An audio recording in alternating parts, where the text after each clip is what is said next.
All right, let's talk about the second derivative test.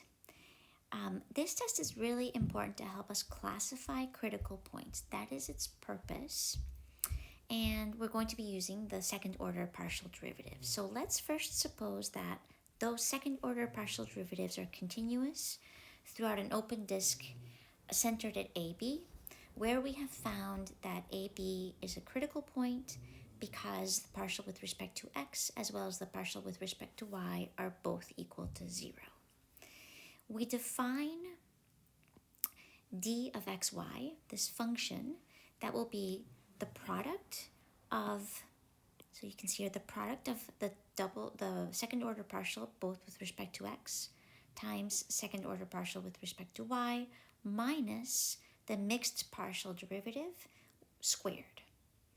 This might mean nothing to you right now, but we're going to try to make sense of it in this video. First, this function is called the discriminant of f of xy. It's called this in part because it does come from the quadratic approximation from the Taylor series for multivariable functions.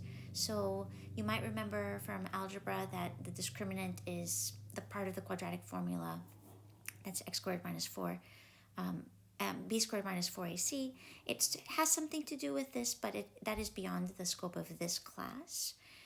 It's also the determinant of something called a Hessian matrix. And this really, for us, just helps us remember the operations that we're doing. So the Hessian matrix is organized. It's a matrix that's composed of the second order partials. You can see it here. We have the partial with respect to x, and then with respect to x again, the second order mixed partial with respect to x, then with respect to y. In the second row, the second order mixed partial with respect to y and then x, and then the last term in the second row, second column position is the second order partial with respect to y and then with respect to y again.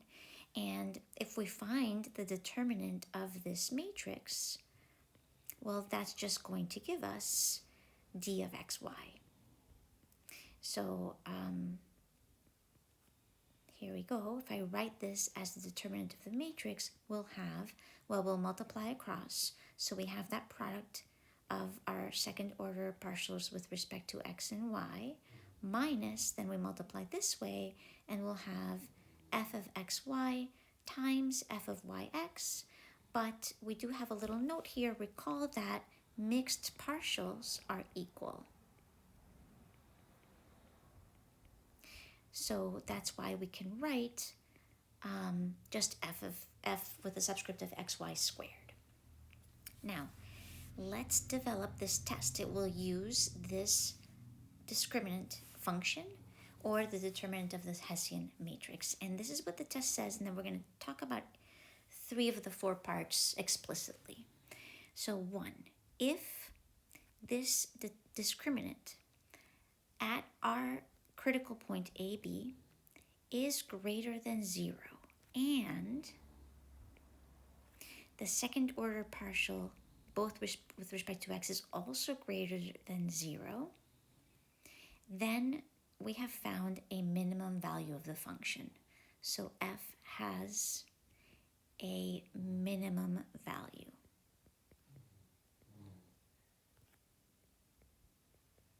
At AB, at this critical point. We're going to come back to this in a moment. I'm going to leave a little bit of space so I can come back and just discuss what this means. 2, if we find that the discriminant evaluated at our critical point is greater than 0 and our second order partial with respect to x is less than 0, then we have found that f has a maximum value at our critical point.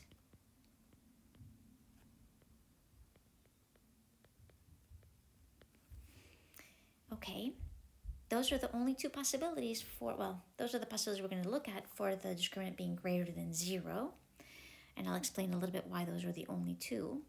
If our discriminant is less than 0, then f has a saddle point at AB.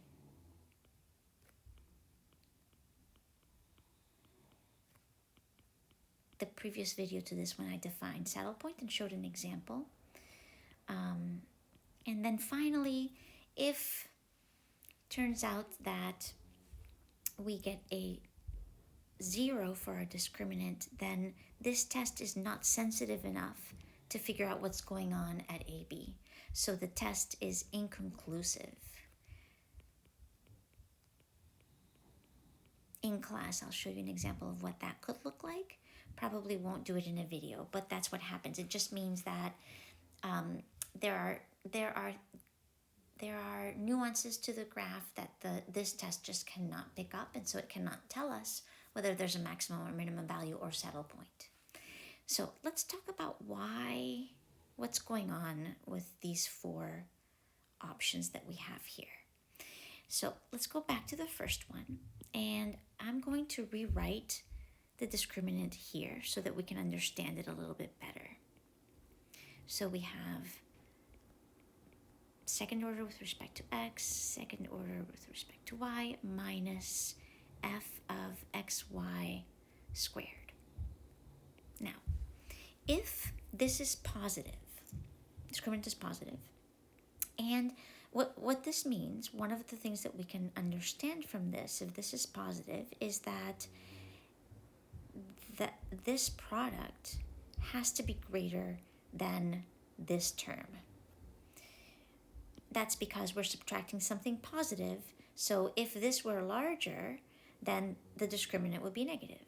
And so we can see here that this is greater than, we can see that if this is positive, f of xx times f of x, y is actually must be greater than those mixed partials squared.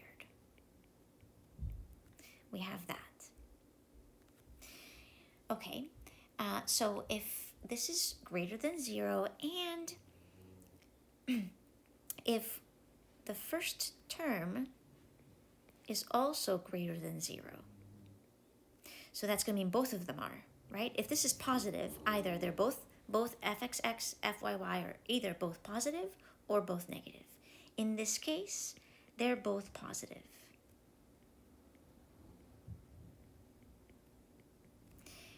Because if one of them is positive, the other one must also be positive in order for the entire quantity to be positive.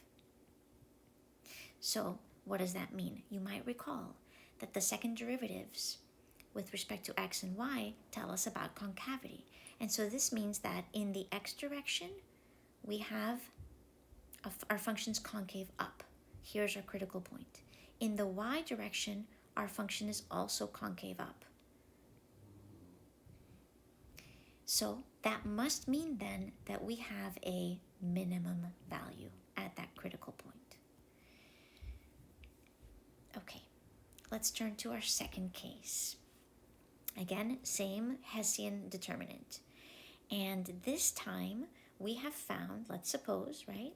We have found that the entire quantity is positive, the determinant is positive, but the second order partial with respect to x is negative. So if this is greater than 0, our discriminant is greater than 0, that means that still this is dominant and this term must be positive. Now, if the second order partial with respect to x is less than 0, so if one of these parts is less than 0, then it has to be the case that the second order partial with respect to y is also less than 0, because I need their product to be positive. So I need both of those to be negative. So we've got this product. I need that to be positive if the value of the discriminant is positive. So this must be negative, this must be negative. Well, since those second order partials with respect to x and with respect to y do tell us about concavity, we can see that our function at a critical point is going to be concave down in the x direction and concave down in the y direction, both. So we must have, it's not a great drawing there, but we must have a maximum value for the function if this is going to happen. So there are two conditions. Our discriminant is positive, but the second order partial with respect to x is less than 0. That implies that the second order partial with respect to y is also less than 0. And so in both directions, in the direction of x and in the direction of y, we have concave down, which means must be a maximum value. Okay, third case here. Discriminant is less than 0. So if we take a look at it again, we have second order partial with respect to x, second order partial with respect to y, minus the mixed partial squared. And this is less than 0. How can this happen? Well, it can only happen in two ways, right? Either the second order partial squared is greater than the product of the second order non-mixed partials, so that because that carries the negative sign, or well, these guys might be opposite in sign. I'll just say maybe one of the these two that make up the first product are opposite in sign.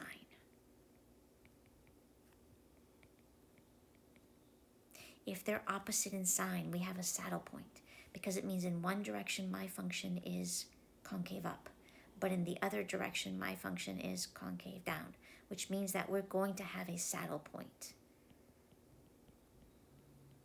If the mixed partials, this scenario where the mixed partials are larger than this product, it means that the twisting that's caused by the mixed partials is so big that we just cannot have a minimum or maximum value, and that does create some kind of saddle point. The twisting creates the saddle point. So whenever the discriminant is less than 0, we're going to have a saddle point. Greater than 0, we'll have a maximum or a minimum value, but then we have to explore a little more and see what's happening to the second order partial with respect to x or with respect to y. They behave the same way, right? So that is the test for concavity. And as I mentioned earlier, if the discriminant is equal to 0, the test is inconclusive and we cannot use it. We may just need to use some graphing utility to figure out what's going on at our critical point.